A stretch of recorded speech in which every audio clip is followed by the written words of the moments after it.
In 2023, I rented my wife a beautiful cottage on the French River, complete with an outdoor hot tub. We packed our skidoo and left on our journey right from our garage. We left the house and rode together through increasingly rural terrain, through beautiful views and memorable rest stops. Then, on the sea trail toward the French River, this happened. We encountered a group of riders. The third one lost control of his snowmobile and crashed into me. I couldn't believe this had happened. I was hit, but I quickly realized my passenger, my wife, was injured.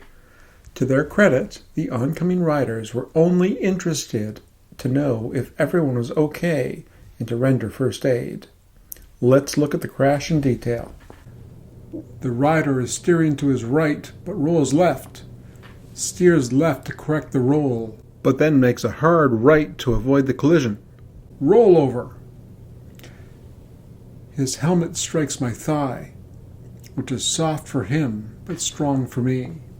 Then, he strikes my passenger's knee. The skidoo's cast aluminum handle is sheared off by his helmet. Snowmobile parts are flying everywhere. My passenger is pulled out of the seat. The oncoming rider's sled rolls, pulls the rider's boot off. Everyone walked away from this crash, but it's a solid reminder to keep speeds on trails low and to ride with caution at all times. I counted the video frames. I had 0.9 seconds to react to this crash, and I did the best I could in the time available.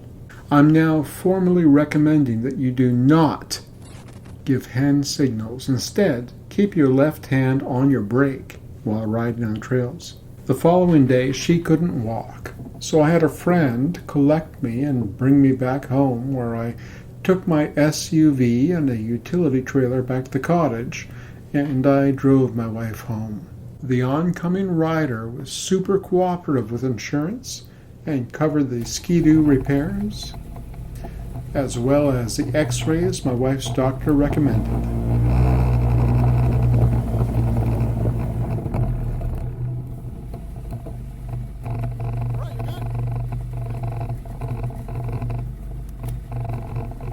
As the trails are opening up in 2025, please keep your snowmobiles to the right side of the trail.